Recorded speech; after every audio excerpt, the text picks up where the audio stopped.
आज एक नया चैप्टर स्टार्ट करने जा रहे हैं जो कि है मैग्नेटिज्म।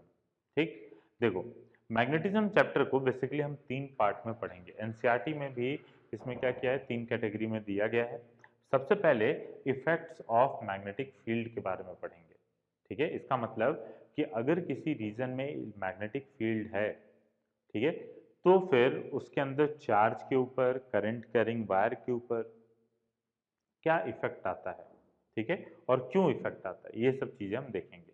दूसरी बात, अगला जो इसका सेक्शन है वो ये है सोर्सेज ऑफ मैग्नेटिक फील्ड, मतलब मैग्नेटिक फील्ड कैसे जनरेट होता है, ठीक है, कौन कौन सी चीजें हैं या जिनसे मैग्नेटिक फील्ड को प्रोड्यूस किया जा सकता है, ठीक है। और तीसरा होगा मैग्नेटिक मटेरियल्स, जैसा कि आपने सॉलिड स्टेट में भी केमिस्ट्री में पढ़ा हुआ है कि पैरामैग्नेटिक, फेरोमैग्नेटिक, डायमैग्नेटिक ये सब सब्सटेंस होते हैं, लेकिन वहां पे आपने बस उन सब्सटेंस के बारे में पढ़ा है। उसके अंदर कितना मैग्नेटिक फील्ड लगाएं तो उनके अंदर कितना मैग्नेटिक फील्ड डेवलप होगा, ठीक है, मैग्नेटिक ससेप्टिबिलिटी, फिर मैग्नेटिक परमेबिलिटी, ये सब सारी चीजें हम हिस्टैरिसीस लूप, ये सब परमानेंट मैग्नेट बनाने के लिए किस टाइप के मटेरियल का यूज करना चाहिए, ठीक है, ये सब सारी चीजें जो होंगी वो हम पढ़ेंगे मैग्नेटिक मटेरियल्स के अंदर। क्लियर है बात, ठीक है। तो ये 3 टॉपिक में इस चैप्टर को हम, मतलब कि इस पूरे मैग्नेटिज्म को हमने डिवाइड किया है। या तो इन 3 को अलग अलग चैप्टर्स भी बना सकते हैं, ठीक। तो हमारा अभी जो पूरा बेसिक फोकस होगा वो इस पे होगा कि इफेक्ट्स ऑफ मैग्नेटिक फील्ड पे, ठीक है, कि मैग्नेटिक फील्ड के क्या क्या इफेक्ट्स हैं। तो एकदम स्टार्ट करते हैं बेसिक से कि मैग्नेटिक फील्ड और इलेक्ट्रिक फील्ड के बीच में आखिर में क्या डिफरेंस है, बेसिक डिफरेंस, ठीक है। देखो, जब हायर लेवल पे आप जाते हो, ठीक है, या फिर आगे भी चल के जब हम इलेक्ट्रोमैग्नेटिक वेव की बात करेंगे, मैक्सवेल इक्वेशंस की बात करेंगे, तो वहाँ पे आपको कुछ आइडिया मैं देने की कोशिश करूँगा कि electric field, magnetic field actual में एक दूसरे से रिलेटेड है, ठीक है।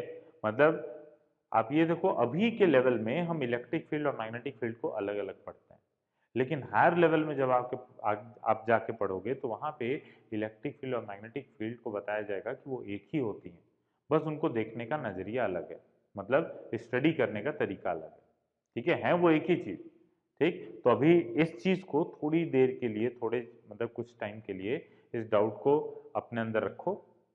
जब हम इलेक्ट्रोमैग्नेटिक वेव पे जाएंगे तो आपका ये चीज हम एग्जाम्पल देके इस चीज को क्लियर भी करेंगे कि क्यों मैं बोल रहा हूँ कि इलेक्ट्रिक फील्ड और मैग्नेटिक फील्ड सेम ही है, ठीक है।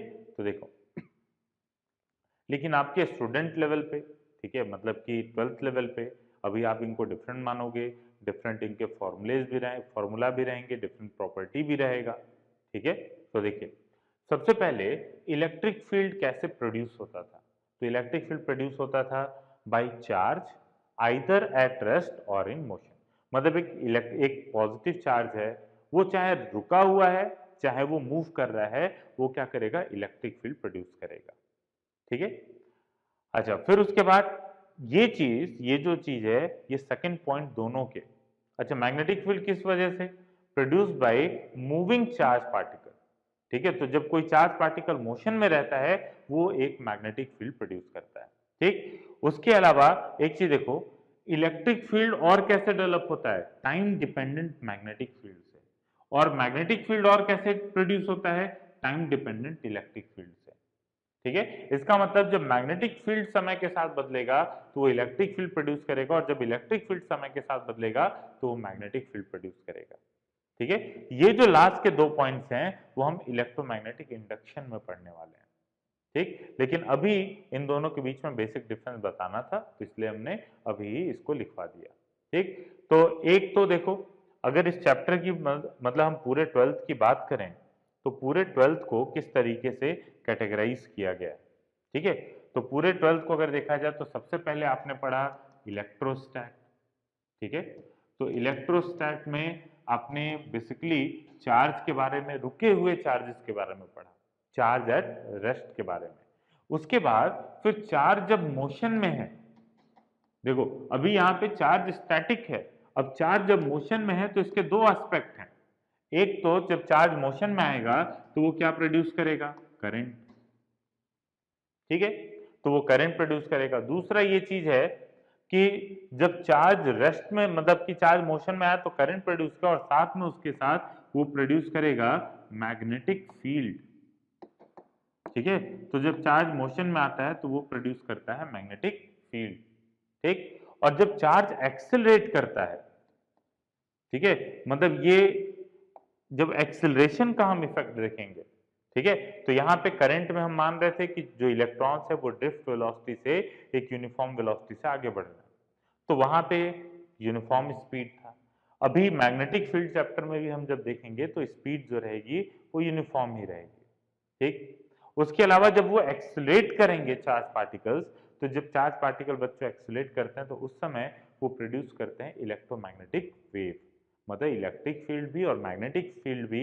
और इस तरीके से electric field magnetic field link करते हैं कि वो एक दूसरे के परपेंडिकुलर रहते हैं और डायरेक्शन ऑफ प्रोपगेशन के भी परपेंडिकुलर रहते हैं, जिनको हम इलेक्ट्रोमैग्नेटिक वेव बोलते हैं। ठीक, अब इसके बाद फिर ये एक्सेलरेटेड चार्ज पार्टिकल्स के लिए, ठीक, जो इलेक्ट्रोमैग्नेटिक वेव का कंडीशन है। उसके बाद फिर आप उन्हीं इलेक्ट्रोमैग्नेटिक वेव्स को के बारे में पढ़ोगे ऑप्टिक्स में, रे ऑप्टिक्स और वेव ऑप्टिक्स जो है। ठीक, फिर उसके बाद आपका मॉडर्न फिजिक्स शुरू होता है जिसमें आप ये जो इलेक्ट्रोमैग्नेटिक वेव्स हैं इनका इंटरेक्शन देखते हो चार्ज के साथ।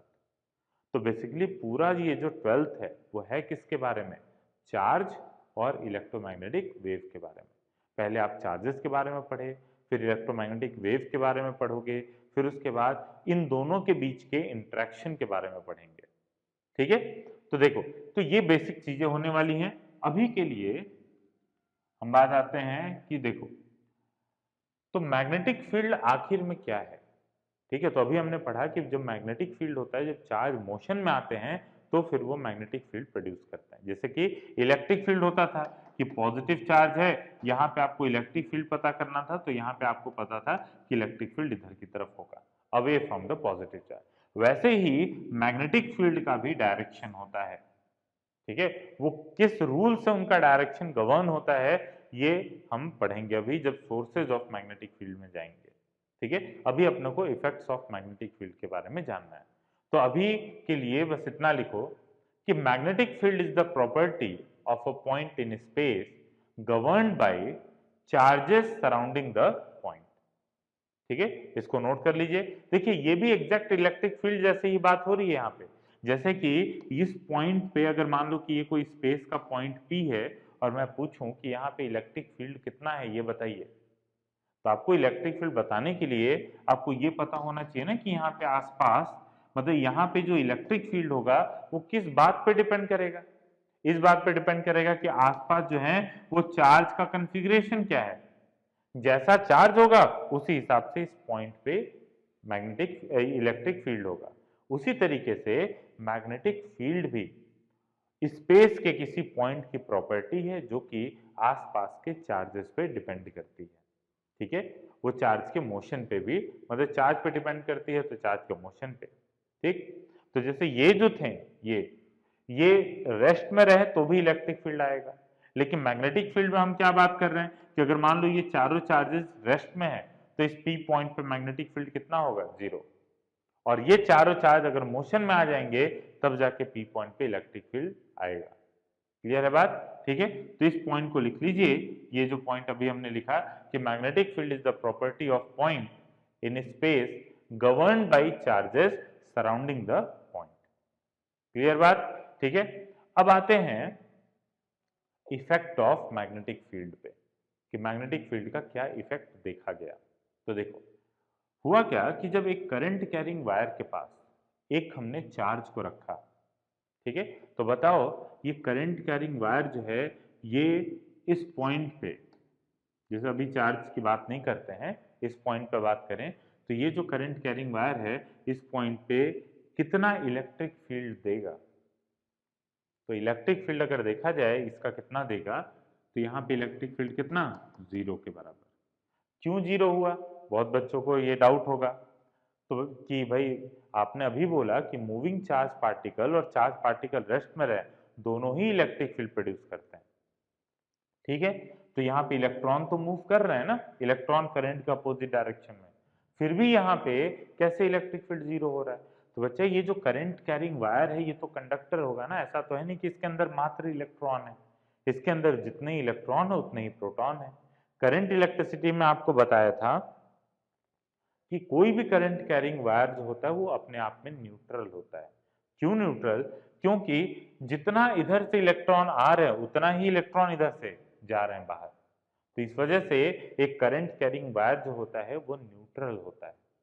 तो यहाँ पे इलेक्ट्रिक फील्ड कितना हुआ? 0। क्लियर बात? तो यहाँ इलेक्ट्रिक फील्ड 0, इसका मतलब यहाँ पे चार्ज को अगर रेस्ट में रखा जाए तो इलेक्ट्रिक फोर्स कितना लगेगा? 0।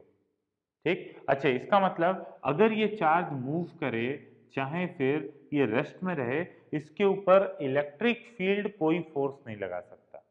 ये बात क्लियर है कि इलेक्ट्रिक फील्ड इसके ऊपर कोई फोर्स नहीं लगा सकता। ओके, तो इलेक्ट्रिक फील्ड इसके ऊपर कोई फोर्स नहीं लगाएगा। इसका मतलब अब देखते हैं कि क्या एक्सपेरिमेंट में पाया गया। ठीक, तो ये बात अपने आप में बैठा लेना कि यहाँ पे इलेक्ट्रिक फील्ड कोई फोर्स नहीं लगा रहा है। इसका मतलब अगर कोई इसके ऊपर फोर्स लगता है तो वो कोई दूसरा ही एजेंट होगा जो फोर्स लगा रहा होगा। क्लियर? तो यहाँ पे ये पाया गया कि भाई अगर ये रेस्ट में था तो फिर मतलब यहाँ पे कोई पार्टिकल P है, कोई पार्टिकल P है, उसके ऊपर चार्ज 0 तो फोर्स 0। ठीक है, फिर उसके ऊपर देखा गया कि अगर उसके ऊपर मान लीजिए कि उसकी वेलोसिटी 0 तो भी देखा गया कि फोर्स 0। ठीक है, और ये पाया गया कि अगर इस पार्टिकल को हम इधर की तरफ प्रोजेक्ट कर रहे हैं, मान लो ये पॉजिटिव चार्ज पार्टिकल है, इसको इधर की तरफ वेलोसिटी v दे दिया गया। ठीक है, तो ये पाया गया कि ये पार्टिकल जो है वो इधर की तरफ बेंड कर गया। ठीक है, और ये पार्टिकल इधर की तरफ बेंड कर रहा है, इसका मतलब जरूर इसके ऊपर इधर की तरफ एक फोर्स लगा है। ठीक है, इधर की तरफ फोर्स लगा तभी तो ये इधर की तरफ बेंड किया। क्लियर है बात? तो यहां पे ये समझ में आया कि इसका मतलब इलेक्ट्रिक फोर्स तो यहां हो नहीं सकता। इलेक्ट्रिक फील्ड के कॉन्सेप्ट से आप इसको एक्सप्लेन नहीं कर सकते। क्यों नहीं एक्सप्लेन कर सकते? क्योंकि यहाँ पे इलेक्ट्रिक फील्ड इस वायर के कारण 0 है, लेकिन फिर भी ये चार्ज पार्टिकल के ऊपर फोर्स लगा है यहाँ पे, इसका मतलब जरूर यहाँ पे कुछ और फोर्स है। ठीक है, तो ये बच्चा ये जो करंट कैरिंग वायर है ना, ये करंट कैरिंग वायर यहाँ पे आसपास स्पेस में प्रोड्यूस कर रहा है मैग्नेटिक फील्ड, और उस मैग्नेटिक फील्ड के प्रेजेंस में जब ये चार्ज पार्टिकल मूव किया तो इसके ऊपर एक फोर्स लगना शुरू हुआ। अब हम उसी फोर्स के बारे में चर्चा करेंगे। क्लियर है? ठीक है, तो इसमें आपको ऐसे इसको इस एक्सपेरिमेंट को समझ गए होंगे कि जब वायर के पैरेलल किसी चार्ज पार्टिकल को फेंका गया तो फिर वो चार्ज पार्टिकल डिफ्लेक्ट किया। इलेक्ट्रिक फील्ड था नहीं, इसका मतलब अगर वो डिफ्लेक्ट किया है तो किसकी वजह से किया होगा? किसी और फोर्स की वजह से। उस फोर्स का नाम हम देने जा रहे हैं मैग्नेटिक फोर्स। ठीक है, तो लिखिए इफ अ चार्ज, पहले ये डायग्राम बना लो कि जैसे मान लो इस रीजन में ये इस तरीके से मैग्नेटिक फील्ड है। ठीक है, अभी जो समझाया उसी को लिखवाने जा रहा हूँ। यहाँ पे एक चार्ज पार्टिकल Q को रख दिया गया। मैग्नेटिक फील्ड को बच्चों हम रिप्रेजेंट करेंगे B से। कैपिटल B जो होगा वो मैग्नेटिक फील्ड का सिंबल होगा। ठीक, तो ये मैग्नेटिक फील्ड है, मान लो उसके अंदर चार्ज को हमने रख दिया। ठीक, तो एक्सपेरिमेंटली क्या पाया गया उसको लिखिए। If a charge particle Q, if a charge particle Q is present in the region having magnetic field,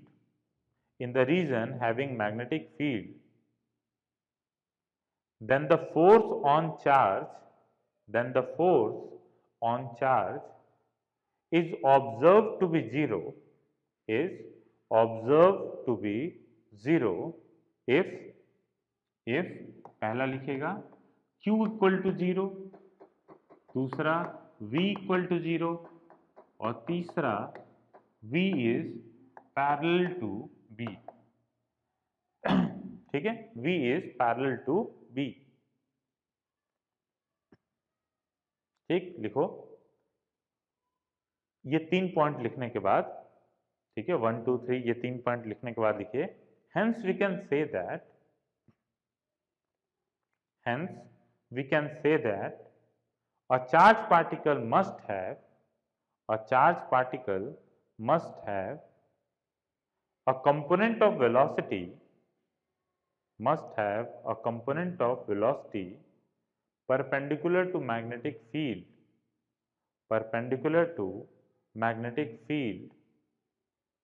to experience a non-zero magnetic force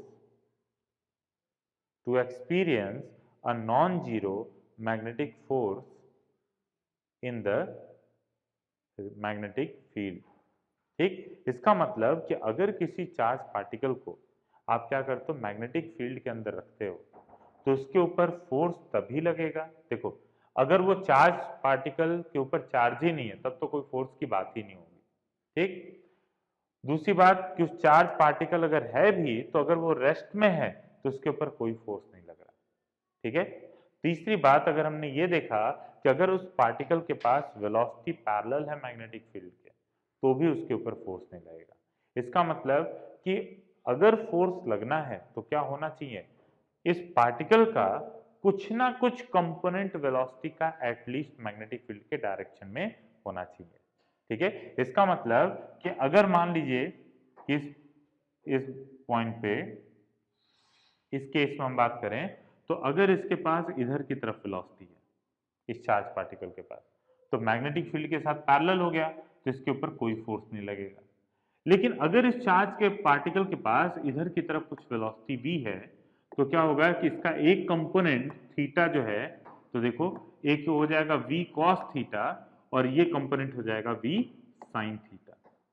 ठीक, तो v cos थीटा वाला जो कंपोनेंट होगा उसकी वजह से इस चार्ज पार्टिकल के ऊपर कोई फोर्स नहीं लगेगा क्योंकि ये पैरेलल आ गया, और v sin थीटा की वजह से इसके ऊपर फोर्स लगेगा। ठीक है, तो अभी तक थोड़ा सा अगर वेक्टर आपको पता होगा तो आपको ये पता होगा कि डॉट प्रोडक्ट कंसीडर करता है, डॉट प्रोडक्ट और क्रॉस प्रोडक्ट दो वेक्टर के मल्टीप्लिकेशन होते हैं। जो डॉट प्रोडक्ट होता है वो सेम डायरेक्शन वाली चीजों को मल्टीप्लाई करने से होता है, और उसके अलावा जो परपेंडिकुलर वाले, मतलब दो परपेंडिकुलर वेक्टर का डॉट प्रोडक्ट 0 आता है, और दो पैरेलल वेक्टर का क्रॉस प्रोडक्ट आता है 0। ठीक है, तो ये चीज आपको पता होगा कि दो पैरेलल वेक्टर का क्रॉस प्रोडक्ट आता है 0। इसका मतलब ये कि देखो a क्रॉस b अगर लिखा जाए तो a क्रॉस b को आप लिखोगे mod a mod b sine theta, इसका जो मैग्नीट्यूड है a क्रॉस b का।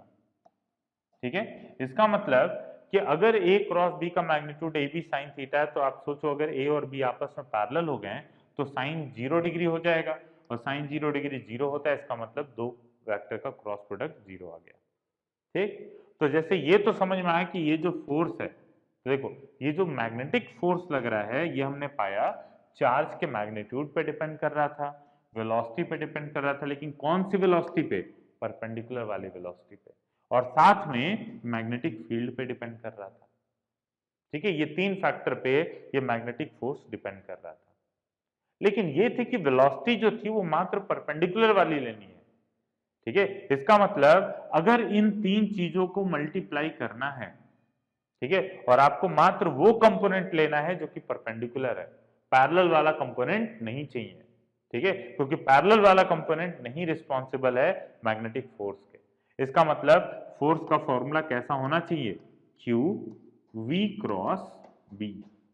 V क्रॉस B लेने से क्या फायदा हुआ, क्योंकि यहाँ पे ये जो क्रॉस प्रोडक्ट है ये मात्र वेलोसिटी का परपेंडिकुलर वाला कंपोनेंट ही लेगा।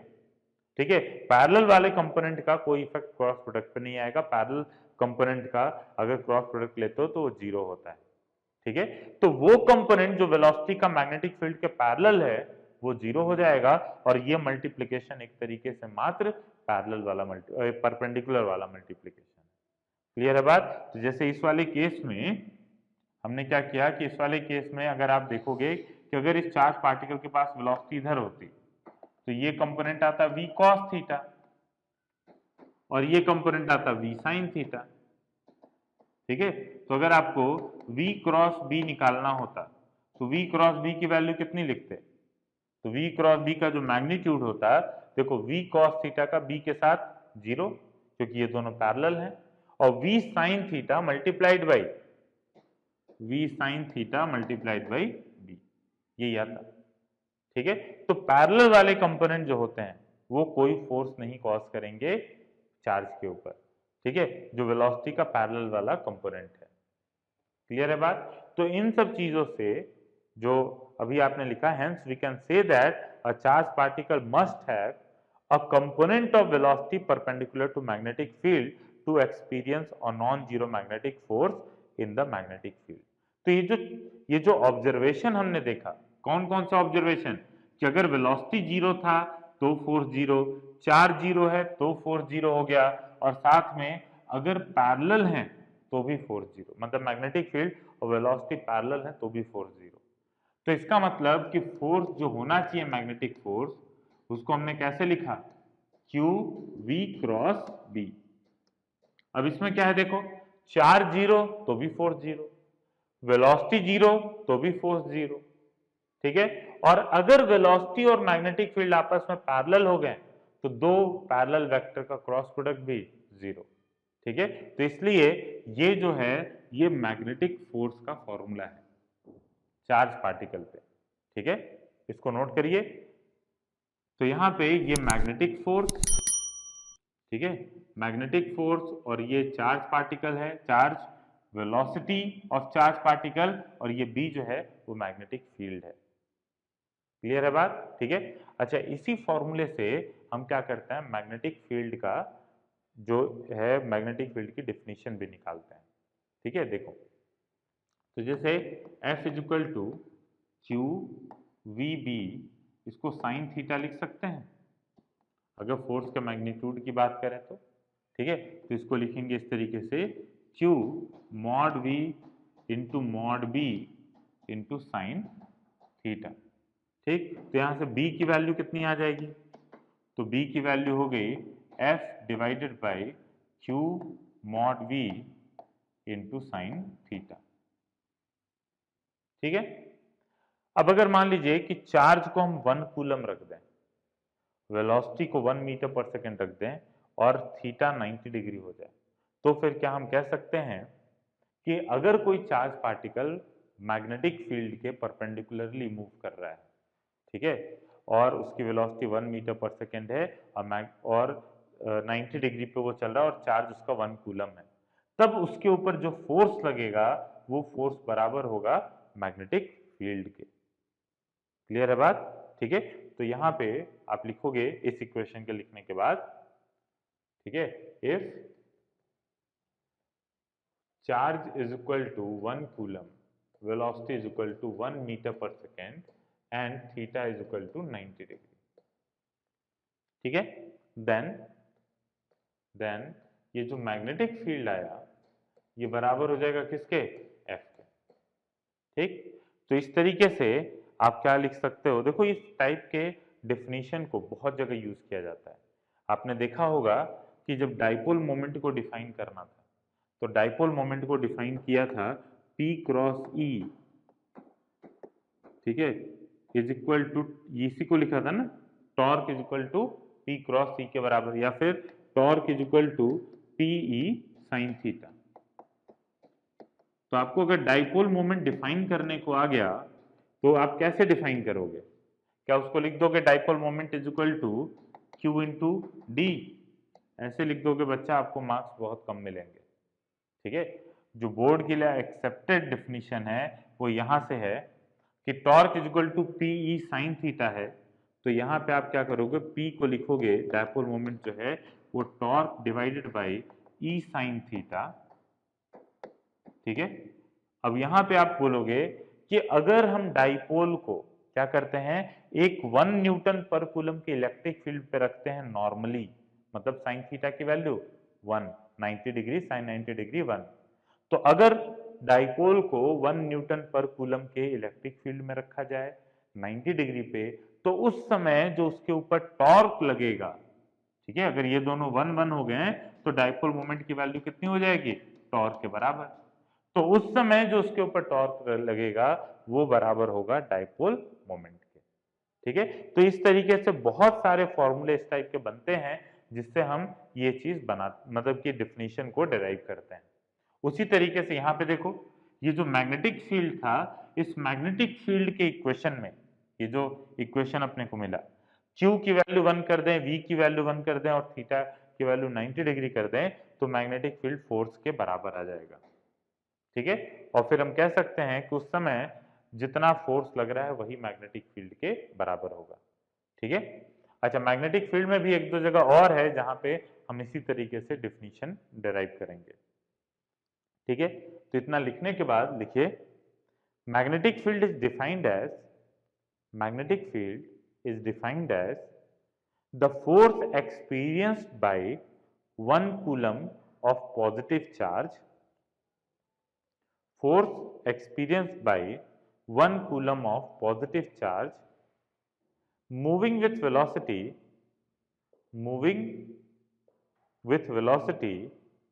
1 meter per second, moving with velocity 1 meter per second perpendicular to the magnetic field, perpendicular to the magnetic field। Clear है? ठीक है, तो देखो, अब इसके बाद इसकी यूनिट और डायमेंशन की बात करते हैं, मैग्नेटिक फील्ड के यूनिट और डायमेंशन की बात करते हैं। तो देखो, यूनिट ऑफ बी पे आते हैं, तो unit of B magnetic field मतलब, तो यूनिट ऑफ मैग्नेटिक फील्ड पे आया तो ये क्या हो जाएगा, देखो इस फॉर्मूले पे आते हैं, इस वाले फॉर्मूले पे, तो फोर्स की यूनिट न्यूटन, चार्ज की यूनिट कूलम और वेलोसिटी की यूनिट मीटर पर सेकेंड। ठीक है, तो फोर्स की यूनिट हो गई न्यूटन, चार्ज की यूनिट कूलम और यहाँ पे वेलोसिटी की यूनिट मीटर पर सेकेंड। यही होना चाहिए मैग्नेटिक फील्ड की यूनिट। ठीक, अब इसको थोड़ा सा चेंज कर रहे हैं, देखो न्यूटन, ये जो मीटर पर सेकेंड है, सेकेंड को इधर भेज दें तो ये हो जाएगा coulomb second into metre. Coulomb पर सेकेंड को क्या एम्पियर बोलते हैं। ठीक है, तो इसका मतलब ये चीज हो जाएगा न्यूटन एम्पियर इंटू मीटर। ठीक है, एक बार क्वेश्चन यही आया हुआ है कि which of the following are not, which of the following is not a unit of magnetic field, क्योंकि मैग्नेटिक फील्ड के अभी हम 3-4 यूनिट सीखेंगे। एक तो ये यूनिट हो गया, एक किसी चीज को एम्पियर में कन्वर्ट कर दिया तो ये यूनिट हो गया। ठीक है, उसके अलावा ये जो होता है ना, मतलब ये जो यूनिट आई है, इसको हम 1 न्यूटन पर एम्पियर सेकेंड को हम बोलते हैं 1 टेस्ला। ठीक है, ये इसका टेस्ला जो है ये इसकी एसआई यूनिट है। ठीक है, तो इसको हम बोलते हैं 1 टेस्ला के बराबर। ठीक, अच्छा, फिर उसके बाद 1 टेस्ला जो होता है, इसको याद रखना, ये होता है 10⁴ गॉस के बराबर। ठीक है, 10⁴ गॉस के बराबर 1 टेस्ला होता है। उसके अलावा एक और चीज, जैसे कि हमने देखा था कि गॉस लॉ में इलेक्ट्रिक फ्लक्स, इलेक्ट्रिक फ्लक्स क्या होता था बच्चों, तो इलेक्ट्रिक फ्लक्स होता था ई डॉट डी एस। ठीक है, मतलब electric field multiplied by area. तो उसी तरीके से यहाँ पे भी मैग्नेटिज्म में मैग्नेटिक फ्लक्स होता है। ठीक है, तो मैग्नेटिक फ्लक्स का फॉर्मूला होता है मैग्नेटिक फ्लक्स यूनिट, ये कितना होता है, देखो मैग्नेटिक फ्लक्स होगा B dot D S, magnetic field into area. ठीक है, तो ये होगा बी डॉट डी एस और इसको हम बोलते हैं वेबर। ठीक है, मैग्नेटिक फ्लक्स की यूनिट कितनी है, वेबर, डब्ल्यू बी इसको शॉर्ट फॉर्म में बोला जाता है। ठीक, तो वेबर हो गया मैग्नेटिक फ्लक्स का, इसका मतलब इसको आखिर में मैग्नेटिक फ्लक्स है क्या, magnetic field multiplied by area. ठीक, तो इसका मतलब हम लिख सकते हैं यूनिट ऑफ मैग्नेटिक फील्ड, एक और यूनिट यहां से हम निकाली जा सकती है, magnetic field is equal to weber पर मीटर स्क्वायर। ठीक है, magnetic field into area weber के बराबर था, तो मैग्नेटिक फील्ड की यूनिट को क्या लिख दिया, वेबर पर मीटर स्क्वायर के बराबर। ठीक है, तो ये इतनी यूनिट आपको पता होनी चाहिए इसका। उसके बाद आते हैं डायमेंशन फॉर्मूला मैग्नेटिक फील्ड का। तो डायमेंशनल फॉर्मूला लिख डालो, तो मेरे लिखने से पहले डायमेंशनल फॉर्मूला, ठीक है। तो डायमेंशनल फॉर्मूला लिखा जाए तो इसका फॉर्मूला होगा क्या, फोर्स डिवाइडेड बाय चार्ज, ठीक है, मल्टीप्लाइड बाय वेलोसिटी, यही आया था ना। और उसके अलावा साइन थीटा था, तो साइन थीटा की वैल्यू तो मतलब कि वो तो एक डायमेंशनलेस क्वांटिटी है, तो बेसिकली ये चीज है। तो फोर्स का डायमेंशन फॉर्मूला mlt माइनस 2, ठीक है, डिवाइडेड बाय चार्ज का डायमेंशन फॉर्मूला at, और वेलोसिटी का dimension formula lt minus 1। Clear है। तो टाइम से टाइम चला गया, l से l चला गया, ये बचेगा कितना, a माइनस 1 m, और यहाँ पे t minus 2, a minus 1 m t minus 2, ठीक है। तो अगर इसको और अच्छे से लिखोगे तो m l 0 a minus 1 t minus 2, मतलब l के पावर क्या है, 0 है। क्लियर। तो इस तरीके से इसका डायमेंशन फॉर्मूला भी हमने लिख लिया। क्लियर बात। अब यहाँ पे आपको इस फॉर्मूले का यूज करने आना चाहिए। देखो ये जो मैग्नेटिज्म चैप्टर है ना, ये पूरे चैप्टर में आपको जो मेजर मेजर फॉर्मूले है, मतलब बेसिक फॉर्मूले, वो क्या क्या मिलेंगे आपको। देखिए F is equal to Q V cross B, एक ये फॉर्मूला मिलेगा आपको। फिर मिलेगा force acting on current carrying wire, जो कि बराबर होगा आई एल क्रॉस बी के। यहाँ पे भी देखो क्रॉस प्रोडक्ट हुआ।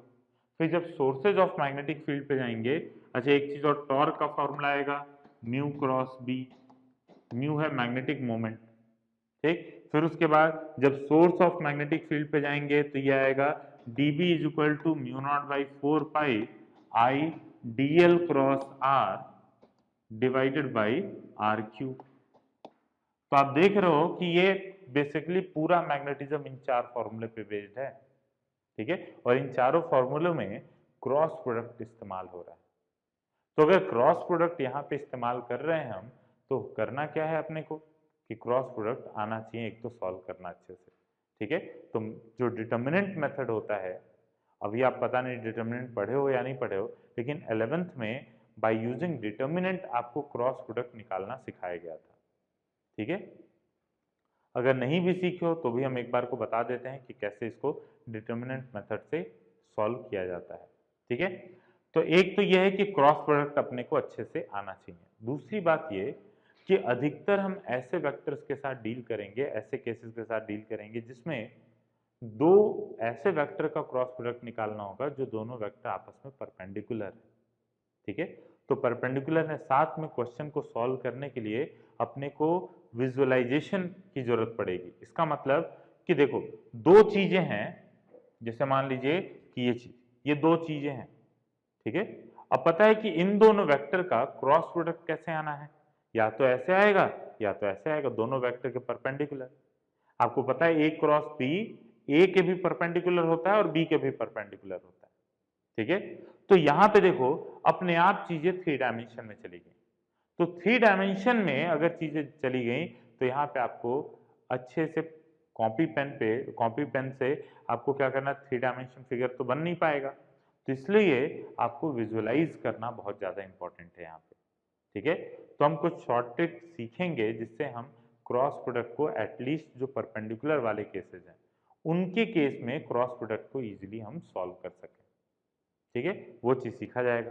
तो सबसे पहले एक क्वेश्चन लिखिए, तो उस क्वेश्चन को देखते हैं। क्वेश्चन लिखिए, a particle having charge plus Q is moving, a particle having charge plus Q is moving with velocity, with velocity plus Q charge है और वेलोसिटी वेक्टर है बच्चों V naught I cap plus V naught J cap, V naught I cap plus V naught J cap is moving with velocity v naught I cap plus v naught j cap in presence of magnetic field, in presence of magnetic field B is equal to b naught I cap minus b naught k cap, ठीक है। then find net force acting on particle, then find net force acting on particle. ठीक है, अब देखिए आपको magnetic field और velocity दे दिया गया है, अब नेट फोर्स पूछा जा रहा है पार्टिकल के ऊपर कितना होगा। आपको फॉर्मूला क्या यूज करना है, F is equal to Q V cross B. अब क्रॉस प्रोडक्ट बताया गया था, जरा उसको यूज करिए। डिटर्मिनेंट मेथड से मैं प्रेफर करूंगा कि आप डिटर्मिनेंट मेथड का इस्तेमाल करिए।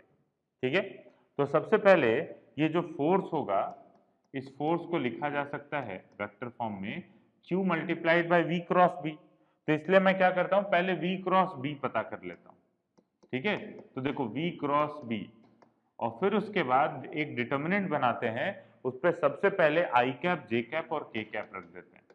आई कैप, जे कैप और के कैप। ठीक, अच्छा अब इसके बाद पहला वेक्टर जो होता है उसको लिखा जाता है, इसका मतलब V naught I cap plus V naught J cap, तो ये हो गया वी नॉट और प्लस है तो ये भी वी नॉट, और के कैप में कुछ भी नहीं इसलिए जीरो। ठीक, और फिर उसके बाद मैग्नेटिक फील्ड पे आते हैं, तो देखिए आई के नीचे बी नॉट लिखना है, जे वाला कंपोनेंट मैग्नेटिक फील्ड में जीरो है तो इसलिए यहाँ पे जीरो लिखा, और फिर उसके बाद के वाला कंपोनेंट माइनस बी नॉट है तो इसलिए यहाँ पे लिख दिया माइनस बी नॉट। इस चीज का ध्यान देना, बच्चे क्या करते हैं बस कोफिशिएंट्स लिख देते हैं, आगे माइनस साइन को भूल जाते हैं। ठीक है, तो ये चीज हो गया। अब अपने को इसका क्रॉस प्रोडक्ट निकालना है, तो देखिए सबसे पहले आई कैप को लिया, तो आई कैप के रोज और कॉलम को हटा देते हैं, V naught multiplied by minus B naught minus zero into zero, मतलब मल्टीप्लीकेशन इस तरीके से होता है, इसको मल्टीप्लाई करते हैं और माइनस इसको। ठीक है, तो ये हो जाएगा आई कैप को पहले लिख दिया, फिर ये हो गया V naught into minus B naught, ये हो जाएगा minus V naught V naught. ठीक है, माइनस जीरो, ये आई कैप का कंप्लीट हो गया। ठीक, अच्छा अब इसके बाद फिर आई कैप का कैलकुलेशन हमने कर लिया, अब आते हैं जे कैप पे। तो बच्चा पहला पॉजिटिव होता है तो दूसरा वाला नेगेटिव लेते हैं, इसका मतलब ये हो जाएगा माइनस जे कैप। ठीक है, माइनस जे कैप, अब इसके रोज और कॉलम को हटा दो।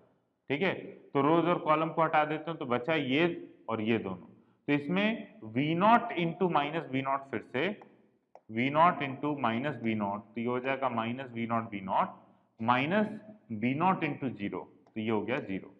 फिर पहला प्लस, दूसरा नेगेटिव किया, तीसरा प्लस, प्लस के कैप, और ये हो जाएगा के कैप में देखिए वी नॉट इंटू जीरो, तो जीरो हो गया, मतलब इसको मल्टीप्लाई करके फिर माइनस इसको करना है, तो V naught into zero zero minus V naught B naught. ठीक है, ये चीज आया। तो अब देखिए पूरा फोर्स सॉल्व कर, मतलब कि v क्रॉस b की वैल्यू कितनी आई, तो v क्रॉस b की वैल्यू आ गई, सब में देखो वी नॉट है, तो वी नॉट कॉमन ले लेते हैं, तो माइनस वी नॉट कॉमन ले लिया, और बचा अंदर क्या, आई cap plus J cap plus K cap. ठीक है, तो अगर आपसे कोई पूछे कि फोर्स कितना होगा, ये जो मैग्नेटिक फोर्स है, तो ये था क्यू वी क्रॉस बी, तो ये हो जाएगा Q V naught B naught, यहाँ पे माइनस का साइन, और ये I cap plus J cap plus K cap.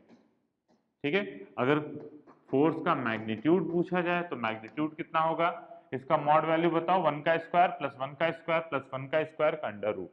ठीक है, तो √3 हो जाएगा, इसका मतलब टोटल फोर्स जो हो गया, मैग्नीट्यूड की बात हो रही है तो माइनस साइन का कोई मतलब नहीं है, √3 times Q V naught B naught के बराबर। समझ गया इस चीज को। ठीक है, तो चलिए एक क्वेश्चन प्रैक्टिस के लिए ले लीजिए, रिपीट अबव प्रॉब्लम, लिखिए repeat above problem if v is equal to V naught I cap plus V naught J cap minus V naught K cap, और मैग्नेटिक फील्ड हो गया B इज इक्वल टू यहाँ पे 2b naught I cap minus B naught J cap. ठीक है, इतना ही लेता है, और चार्ज जो है वो प्लस क्यू है, प्लस क्यू नॉट ले लो। ठीक है, अब इस पे फोर्स निकाल लीजिएगा, बस करना कुछ नहीं है, क्रॉस प्रोडक्ट निकाल दीजिए दोनों का। ठीक है, तो जब कभी भी आपको आई कैप जे कैप में चीजें दी रहे हैं तो इस तरीके से आप सॉल्व कर लोगे। अदरवाइज अगर मान लीजिए कि आपको क्या मिलता है, ऐसा क्रॉस प्रोडक्ट मिलता है जो कि परपेंडिकुलर है, दो वेक्टर्स परपेंडिकुलर है, तो उनके लिए हम कैलकुलेशन इस टाइप का नहीं करते हैं। ठीक है, अगर मान लो कि एक आपको दिया गया, जिसे मान लो मैग्नेटिक फील्ड दे दिया गया, वो है बी नॉट आई कैप। ठीक है, और वेलोसिटी चार्ज पार्टिकल की दे दी गई वी नॉट जे कैप के बराबर। ठीक है, तो मतलब कि अगर इसको ड्रॉ करें तो ये हो जाएगा आई कैप और ये जे कैप, वाई एक्सिस। तो मैग्नेटिक फील्ड है एक्स डायरेक्शन में और वेलोसिटी है चार्ज पार्टिकल का वाई डायरेक्शन में, वी नॉट। अब यहाँ पे अपने को क्रॉस प्रोडक्ट, अब मान लीजिए आपको फोर्स निकालना है, ठीक है, तो ये तो पता है कि क्या होगा कि फोर्स की वैल्यू, ध्यान से देखना, क्यू वी क्रॉस बी थी, तो इसका मतलब V B sine theta, Q V B sine theta. Velocity और मैग्नेटिक फील्ड के बीच में एंगल कितना है, 90 डिग्री, तो साइन 90 डिग्री हो गया 1, मतलब बचा क्या, क्यू वी इंटू बी के बराबर। क्लियर है, तो Q V B magnetic force हो गया, लेकिन ये जो फोर्स है उसका कुछ डायरेक्शन भी होगा, तो डायरेक्शन कैसे पता लगाते हैं। आपको क्रॉस प्रोडक्ट की प्रैक्टिस कराई थी 11th में कि हमने क्या बताया था, पहले वेक्टर के डायरेक्शन में रखते हैं फिंगर को और दूसरे वेक्टर के डायरेक्शन में रखते हैं हथेली को, ठीक है, और फिर उसके बाद ये जो अंगूठा होता है ये आपको देता है क्रॉस प्रोडक्ट का डायरेक्शन। तो जैसे मान लीजिए आपको दिया गया था मैग्नेटिक फील्ड की वैल्यू दी गई थी बी नॉट आई कैप और velocity V naught J cap के बराबर, तो ध्यान से देखना अपना फोर्स का फॉर्मूला क्या था, फोर्स का फॉर्मूला था Q into V cross B.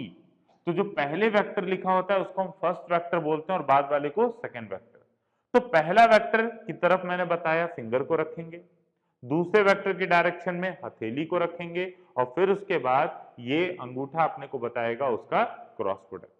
ठीक है, तो जैसे कि पूछा जाए अगर इस केस में क्या आएगा, तो देखो ये है एक्स एक्सिस और ये है वाई एक्सिस, तो पहले वेक्टर के डायरेक्शन में फिंगर को रख रहे हैं, तो पहले वेक्टर के डायरेक्शन में फिंगर को रखा, ठीक, और अब इसके बाद सेकंड वेक्टर मैग्नेटिक फील्ड जो है वो एक्स डायरेक्शन में, तो पहले वेक्टर के डायरेक्शन में फिंगर को रखते हुए सेकंड वेक्टर के डायरेक्शन में हथेली को रख दिया।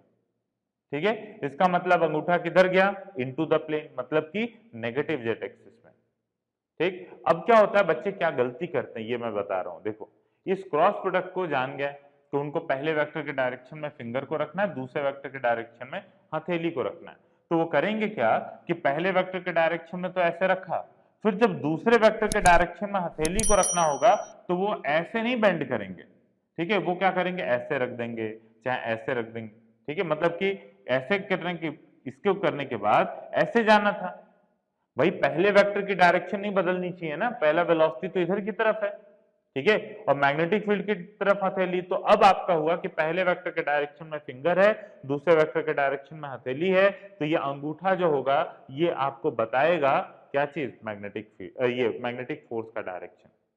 क्लियर है बात, तो बच्चे इसी रूल से हम पूरा मैग्नेटिज्म करने वाले हैं, जहां पे भी अपने को इस तरीके से परपेंडिकुलर वेक्टर्स मिलेंगे, इसलिए इसको अच्छे से समझ लेना। क्लियर है, तो फिर से एक बार देख लेते हैं, तो पहले वेक्टर के डायरेक्शन में फिंगर को रखा, दूसरे वेक्टर के डायरेक्शन में हथेली, तो ऐसे मत कर देना, ऐसे कर दोगे तो आपने क्या किया, अर्थ का अनर्थ, इसका मतलब कि पहले वेक्टर का डायरेक्शन ही बदल दिया आपने।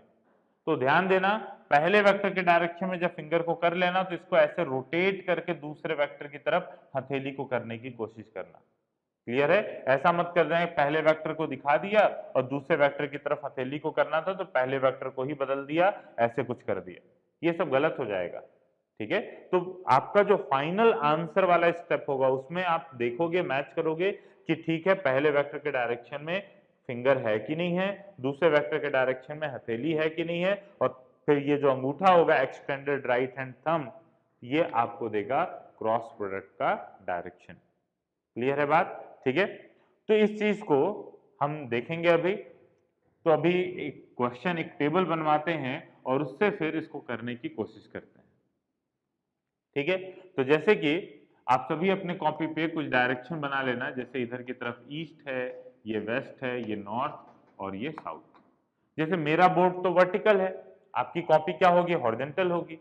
ठीक है, इसका मतलब आप अपनी कॉपी पे इस तरीके से बनाओगे तो आपका ईस्ट इधर आएगा, वेस्ट इधर आएगा, नॉर्थ सामने आएगा और साउथ आपके पीछे आएगा। क्लियर है बात, अभी तो बोर्ड है, ये चीज प्लेन जो है, आपकी कॉपी जो है वो जैसे मान लो कि वर्टिकल है, आपके सामने दिख रही है, लेकिन आप अपनी कॉपी को तो हॉरिजॉन्टल रखोगे ना, तो वर्टिकल आपके लिए किधर आएगा, ऊपर, लेकिन मेरे लिए वर्टिकल किधर होगा, ऐसे। ठीक, डाउनवर्ड आपके लिए किधर होगा, नीचे, लेकिन मेरे लिए डाउनवर्ड ऐसे होगा। क्लियर है बात, ठीक है, तब देखिए अभी मैं एक टेबल बनाता हूं जिसमें आपको चार्ज का नेचर दूंगा। अच्छा एक चीज और, ये जो फॉर्मूला है क्यू वी क्रॉस बी, इसमें ध्यान देना, ये जो फोर्स है वो क्यू वी क्रॉस बी। अभी जो एग्जांपल हमने किया था जिसमें वेलोसिटी था वी नॉट जे कैप और मैग्नेटिक फील्ड था बी नॉट आई कैप, ठीक है। तो v क्रॉस b का डायरेक्शन किधर था? देखिए वेलोसिटी है j कैप में, v क्रॉस फर्स्ट वेक्टर जो है वो j कैप में है, सेकंड वेक्टर i कैप में, ठीक है। इसका मतलब रिजल्टेंट किधर आया? नेगेटिव k कैप, ठीक है। तो माइनस k कैप में इनका v क्रॉस b की वैल्यू आ गई। तो अगर ये चार्ज पॉजिटिव रहेगा, ठीक है, चार्ज अगर पॉजिटिव रहा तो फिर फोर्स किधर लगा? माइनस के कैप में। लेकिन अगर ये चार्ज नेगेटिव रहेगा तो माइनस माइनस मल्टीप्लाई होके डायरेक्शन पलट जाएगा, किधर हो जाएगा? प्लस के कैप में। तो ये जो v क्रॉस b की वैल्यू निकालोगे आप, अगर चार्ज पॉजिटिव है तो जिधर v क्रॉस b आया है उधर ही फोर्स रहेगा। और अगर मान लीजिए कि आप क्या करते हो, v क्रॉस b निकालते हो और ये आया v क्रॉस b अगर मान लो k कैप में, और चार्ज अगर नेगेटिव है इसका मतलब फोर्स किधर लगेगा? माइनस के कैप में। क्लियर है बात? ठीक है, तो चलिए, तो इस चीज का ध्यान दीजिएगा कि अगर चार्ज नेगेटिव रहेगा तो जो भी v क्रॉस b का डायरेक्शन आएगा उसको हम पलट लेंगे 180 डिग्री से। क्लियर है बात? ठीक है, तो एक टेबल मैं बनवाता हूं, उस टेबल को आप फिल करिएगा पूरी तरीके से, ठीक है। तो टेबल में आपको हम ये ऐसा देंगे कि चार्ज दे देंगे, वेलोसिटी का डायरेक्शन दे देंगे, ठीक है, और फिर उसके बाद मैग्नेटिक फील्ड का डायरेक्शन दे देंगे, ठीक। और फिर उसके बाद फिर आप क्या करोगे कि उस टेबल को कंप्लीट करोगे। क्लियर है?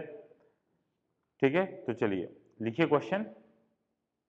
क्वेश्चन है कंप्लीट द फॉलोइंग टेबल। अब मैं टेबल बना रहा हूं, ठीक है, complete the following table.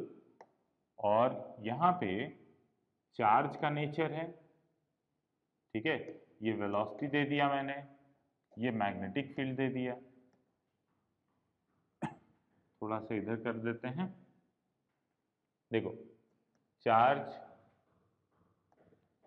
Velocity, magnetic field, ठीक है, और यहां पे आप मैग्नेटिक फोर्स का डायरेक्शन लिखोगे,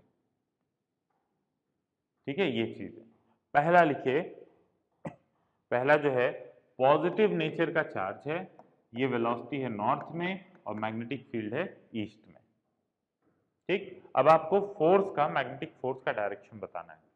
कैसे निकालेंगे? देखिए एक बार खुद से ट्राई कर लो, जो भी बताया है फिर प्रैक्टिस करते हैं। तो देखो पॉजिटिव चार्ज है वो जा किधर रहा है? नॉर्थ के डायरेक्शन में, ठीक है, तो नॉर्थ के डायरेक्शन में जा रहा है। मैग्नेटिक फील्ड किधर है? ईस्ट की तरफ। तो नॉर्थ की तरफ वेलोसिटी, ईस्ट की तरफ मैग्नेटिक फील्ड, तो ऐसे रोटेट कर दिया, अंगूठा किधर गया? डाउनवर्ड, ठीक है। आप अपनी कॉपी पे करोगे तो कैसे करोगे? नॉर्थ आपके लिए सामने है, ईस्ट आपके लिए इधर की तरफ है, ठीक है। तो नॉर्थ की तरफ वेलोसिटी है, मतलब आप अपने फिंगर को ऐसे रखोगे, और फिर उसके बाद ईस्ट की तरफ हथेली जानी चाहिए, तो इसका मतलब आप अपने फिंगर को ऐसे बेंड करोगे इस तरीके से, ठीक है। हथेली नॉर्थ की तरफ ईस्ट की तरफ भेजोगे, फिर ये फिंगर जो होंगी वो फिंगर नॉर्थ की तरफ, हथेली ईस्ट की तरफ, तो आपका अंगूठा आएगा वर्टिकली डाउनवर्ड। क्लियर है? तो इस तरीके से इसका मतलब ये जो होगा वर्टिकली डाउन, ठीक है, ये फोर्स का डायरेक्शन आ गया, ठीक। अच्छा अगर मान लो पॉजिटिव चार्ज है, ये वर्टिकली अपवर्ड है, वर्टिकली अपवर्ड है, और ये ईस्ट दे दिया, अब इसका डायरेक्शन क्या होगा बताओ? तो पॉजिटिव चार्ज है, ठीक है, मतलब कि v क्रॉस b का जो भी डायरेक्शन आएगा वही डायरेक्शन फोर्स का भी होगा। अगर नेगेटिव चार्ज रहेगा तो पलट लेंगे डायरेक्शन को, ठीक है। तो चलो वर्टिकली अप और ईस्ट है, तो वर्टिकली अप मेरे लिए किधर होगा? ये प्लेन है मेरा हॉरिजॉन्टल, जमीन ये है हमारे लिए, ठीक है। तो वर्टिकली अप किधर होगा? इधर की तरफ। तो पहला वेक्टर जो है वर्टिकली अप है, मतलब वेलोसिटी ऐसे है मेरे लिए प्लेन के बाहर, ठीक है। और दूसरा वेक्टर ईस्ट की तरफ, मतलब इधर की तरफ, मतलब फोर्स किधर आया? नॉर्थ के डायरेक्शन में मेरे लिए, ठीक है। तो यहाँ पे नॉर्थ का हो गया। अच्छा आप सॉल्व करोगे कॉपी पे तो आपके लिए क्या होगा? वर्टिकली अप जो है वो वेलोसिटी है, तो आप अपने हाथ को ऊपर की तरफ रखोगे ऐसे। अभी बोर्ड के डायरेक्शन को मत कंसीडर करना, अभी मैं तुम्हारी कॉपी में जो बन रहा होगा उसके हिसाब से सॉल्व कर रहा हूं, ठीक है। तो वर्टिकली अप डायरेक्शन में वेलोसिटी हो गया। फिर मैग्नेटिक फील्ड है ईस्ट डायरेक्शन में, मतलब हथेली को किधर रोटेट करेंगे, ये डायरेक्शन बिना चेंज किए हथेली को रोटेट करके ईस्ट की तरफ लेके जाओ, ठीक है।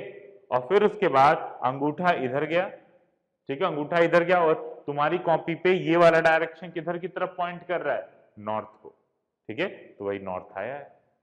क्लियर। चलो तीसरा देखते हैं। तीसरा देखिए तो पॉजिटिव चार्ज है और ईस्ट और साउथ दे दिया, ईस्ट और साउथ।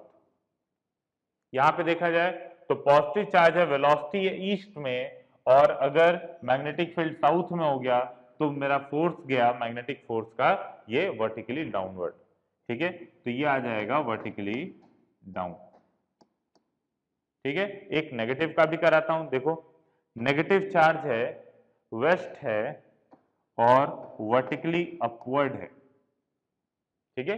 तो v क्रॉस b का डायरेक्शन किधर होगा, वेलोसिटी है वेस्ट में, तो वेस्ट में वेलोसिटी है तो फिंगर को वेस्ट डायरेक्शन में कर दिया, ठीक है। मेरे लिए वर्टिकली अपवर्ड ऊपर की तरफ, इधर की तरफ है, प्लेन के परपेंडिकुलर। हथेली जाएगा वर्टिकली अप, मतलब ऐसे रोटेट किया, बिना इसको चेंज किए, बिना पहले डायरेक्शन को चेंज किए, वेस्ट की तरफ फिंगर और फिर हथेली गया वर्टिकली अपवर्ड। फोर्स किधर आया, नॉर्थ में, ठीक है। सॉरी, v क्रॉस b का डायरेक्शन किधर आया, नॉर्थ में।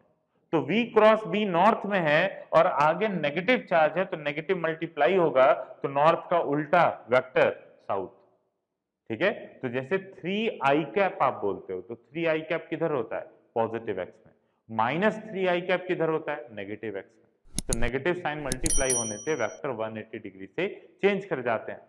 तो v क्रॉस b अपने को मिला इस केस में, वेस्ट और वर्टिकली अप था तो west vertically up north, v cross b मिला नॉर्थ डायरेक्शन में, लेकिन नेगेटिव डायरेक्शन, नेगेटिव से मल्टीप्लाई होने के कारण ये किधर आएगा, साउथ। क्लियर है बात, ठीक है। तो इतना आप इसको कर लीजिए। उसके बाद 2-3 और प्रैक्टिस के लिए मैं देता हूं, लिखिए इसको खुद से, इसको मैं बताऊंगा नहीं, बस खाली आंसर लिख दूंगा, ठीक है। तो ये रहा चार्ज, ये वेलोसिटी वेक्टर, ये मैग्नेटिक फील्ड वेक्टर, और ये आपको फोर्स लिखना है। डायरेक्शन इस तरीके से है, east west, east west, north और साउथ, ठीक है। तो अब यहां पे आप देखिए, अगला जो है नेगेटिव चार्ज, वर्टिकली अप, और फिर उसके बाद मैग्नेटिक फील्ड दे देते हैं ईस्ट डायरेक्शन में। इसका बताओ क्या आंसर है, ठीक है। तो वर्टिकली अप पहला वेक्टर, ईस्ट की तरफ दूसरा वेक्टर, आता नॉर्थ लेकिन पलट देंगे तो ये साउथ हो जाएगा, ठीक है। चलिए अगला देखते हैं, एक नेगेटिव चार्ज और, अब इसका नॉर्थ है और वर्टिकली अप है, मतलब वेलोसिटी नॉर्थ की तरफ, तो वेलोसिटी हुई नॉर्थ, मैग्नेटिक फील्ड हुआ वर्टिकली अप, आ रहा है v क्रॉस b ईस्ट में, लेकिन पलट के उसको लिखेंगे वेस्ट में क्योंकि नेगेटिव चार्ज है। अगर यहाँ पॉजिटिव चार्ज रहता तो ईस्ट ही आंसर होता, ठीक है। फिर उसके बाद आते हैं पॉजिटिव चार्ज, ईस्ट और नॉर्थ। इसका बताइए, पॉजिटिव चार्ज है, ईस्ट है और नॉर्थ, तो पहला वेक्टर ईस्ट में, दूसरा वेक्टर नॉर्थ में, यह आएगा वर्टिकली अपवर्ड। क्लियर है बात। फिर उसके बाद आते हैं अगला, पॉजिटिव चार्ज, नॉर्थ और नॉर्थ ईस्ट, ये देखो नॉर्थ है और नॉर्थ ईस्ट, ठीक। तो पहला वेक्टर जो है वो नॉर्थ है और दूसरा वेक्टर नॉर्थ ईस्ट दे दिया, तो ध्यान देना, पहला वेक्टर है बच्चों नॉर्थ, मतलब वेलोसिटी वेक्टर, ठीक, और दूसरा वेक्टर नॉर्थ ईस्ट है, ऐसे। तो ये जो मैग्नेटिक फील्ड वेक्टर आया है नॉर्थ ईस्ट डायरेक्शन में, इसके दो कंपोनेंट आएंगे, एक आएगा ईस्ट में, एक आएगा नॉर्थ में। क्लियर है बात। तो बताओ, नॉर्थ वाला तो वेलोसिटी के पैरेलल हो गया, इसका मतलब ये तो क्रॉस प्रोडक्ट इन दोनों का 0 आएगा, इसका मतलब इससे तो कोई लेना देना ही नहीं है अपने को, ठीक है। तो बेसिकली क्या हुआ, ये जो मैग्नेटिक फील्ड है, मैग्नेटिक फील्ड जो दिखाया गया है कि नॉर्थ ईस्ट डायरेक्शन में, तो वो मैग्नेटिक फील्ड का कंपोनेंट जो नॉर्थ डायरेक्शन में है उससे तो कोई मतलब ही नहीं है, ठीक है। अपने को मतलब किससे है, ईस्ट वाले कंपोनेंट से। तो बेसिकली ये इस तरीके से ट्रीट होगा कि पहला वेक्टर नॉर्थ में है और दूसरा वेक्टर ईस्ट में है, तो इसका मतलब फोर्स किधर आएगा, वर्टिकली डाउनवर्ड। क्लियर है बात? ठीक है, तो ये आएगा वर्टिकली डाउनवर्ड। ठीक, अच्छा इसी में थोड़ा चेंज कर रहा हूं मैं, ये इतना हो गया। चलिए देखिए, अब इसके बाद फिर एक दो और कर लो। अगर मान लो कि चार्ज है पॉजिटिव, ये है वर्टिकली अपवर्ड और मैग्नेटिक फील्ड है वर्टिकली डाउनवर्ड, इसमें फोर्स कितना होगा? 0। क्यों? क्योंकि दोनों एंटी पैरेलल हो गए। अगर पैरेलल भी होते हैं तो भी फोर्स की वैल्यू जो रहती वो 0 रहती। क्लियर है बात? ठीक, अच्छा अब इसके बाद फिर चार्ज है मान लो पॉजिटिव, ये है वर्टिकली डाउनवर्ड, ठीक है, वर्टिकली डाउन, और साथ में ये जो मैग्नेटिक फील्ड है इसको हम कर देते हैं ईस्ट साउथ, ठीक है, या साउथ ईस्ट लिख देते हैं, साउथ ईस्ट। अब देखिए, अब पहला वेक्टर किधर की तरफ? वर्टिकली डाउनवर्ड, तो वर्टिकली डाउनवर्ड में फिंगर किया, ठीक। दूसरा वेक्टर किधर की तरफ? साउथ ईस्ट, तो हथेली किधर की तरफ होनी चाहिए? साउथ ईस्ट की तरफ। तो देखो मैं हथेली की तरफ ये पॉइंटर रखता हूं, ठीक है। तो अगर देखा जाए यहां पे, तो पहला वेक्टर मेरा गया वर्टिकली डाउनवर्ड, दूसरा वेक्टर साउथ ईस्ट, मतलब साउथ और ईस्ट के बीचों बीच, तो मेरा अंगूठा किधर जा रहा है? वेस्ट और साउथ के बीचों बीच, ठीक है। इसका मतलब ये जो आंसर होगा वेस्ट और साउथ, ठीक है, या साउथ वेस्ट लिख सकते हो इसको, ठीक। तो इस तरीके से आप क्या करोगे? राइट हैंड रूल का यूज करके हम आंसर पता करते हैं। क्लियर है बात? ठीक, तो चलिए क्वेश्चन लिखिए, क्वेश्चन होमवर्क देता हूं, इसको कंप्लीट करिएगा।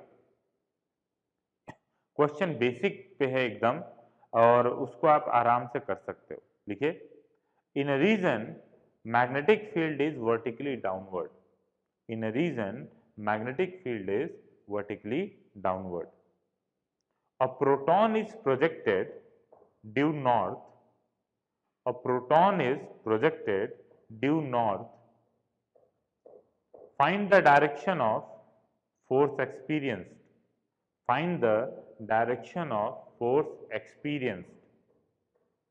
अच्छा इसमें देखो ग्रेविटी की कोई बात नहीं की है, ठीक है। तो जब भी आपको बोला जाएगा, मतलब क्वेश्चन की लैंग्वेज से समझना होगा कि ग्रेविटी को कंसीडर करना है कि नहीं करना है, ठीक है।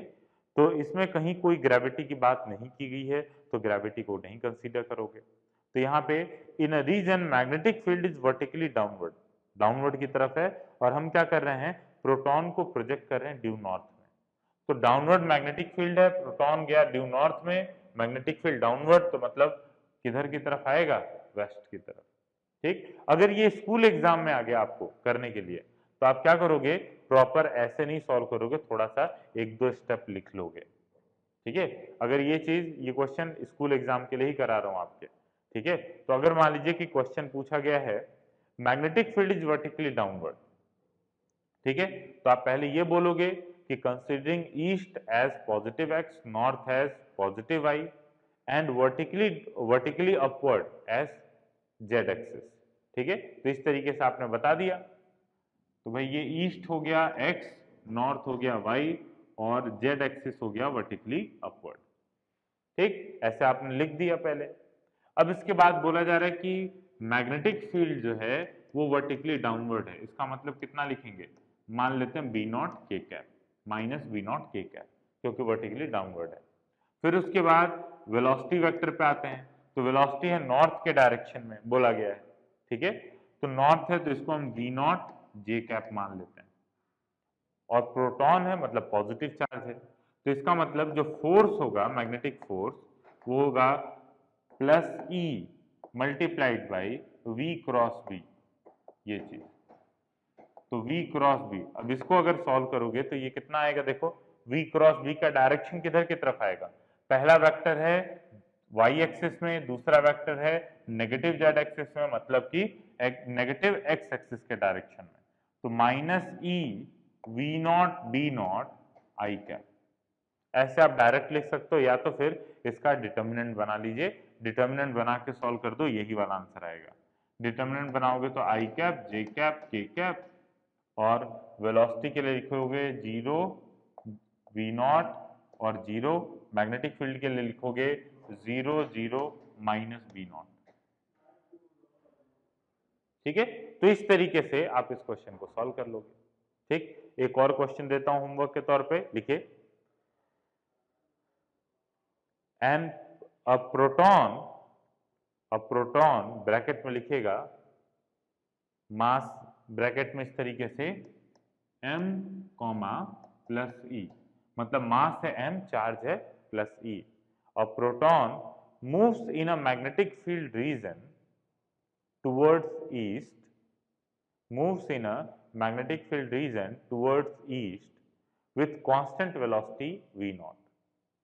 ठीक है, मतलब वो ईस्ट की तरफ जा रहा है विथ, और उसकी वेलोसिटी कांस्टेंट है। ठीक, then find magnitude and direction of magnetic field, then find magnitude and direction of magnetic field. अब देखो क्वेश्चन में यहां पे बोला गया है कि मैग्नेटिक फील्ड रीजन है, ठीक है, उसके अंदर प्रोटॉन जा रहा है और उसकी वेलोसिटी कांस्टेंट है। मतलब कि आप सोचो अगर मैग्नेटिक फोर्स लगता तो वेलोसिटी चेंज होती। ठीक, और साथ में आप लिखिए आगे कंसीडर, ब्रैकेट में लिखिए consider gravity in this problem, consider gravity in this problem and magnetic field to be perpendicular to velocity, magnetic field to be perpendicular to the velocity. मतलब ये गिवन है कि कोई ऐसा एरिया है जिसके अंदर रीजन है जिसके अंदर मैग्नेटिक फील्ड है और वो चार्ज की वेलोसिटी के परपेंडिकुलर है। ठीक है, और फिर आपसे बोला जा रहा है कि वो जो चार्ज है वो अनडिफ्लेक्टेड मूव कर रहा है, सीधे मूव कर रहा है। इसका मतलब जरूर ग्रेविटी नीचे की तरफ लग रहा होगा तो मैग्नेटिक फोर्स किधर की तरफ लग रहा होगा, ऊपर की तरफ। और इस प्रोटॉन का जो mg है वो कौन बैलेंस कर रहा होगा, मैग्नेटिक फोर्स। तभी जाके ये चार्ज पार्टिकल जो है वो स्ट्रेट लाइन में मूव करेगा और उसकी वेलोसिटी कांस्टेंट रहेगी। क्लियर है बात? तो इसको करिएगा, इसका आंसर निकालिएगा, देखिए कितना आता है। हम मिलते हैं नेक्स्ट क्लास में। नेक्स्ट क्लास में आपको motion of charge particle in presence of magnetic field बताएंगे। ठीक है, इस क्वेश्चन को डिस्कस करते हुए। ठीक, चलो अभी के लिए इतना ही। Thank you, have a nice.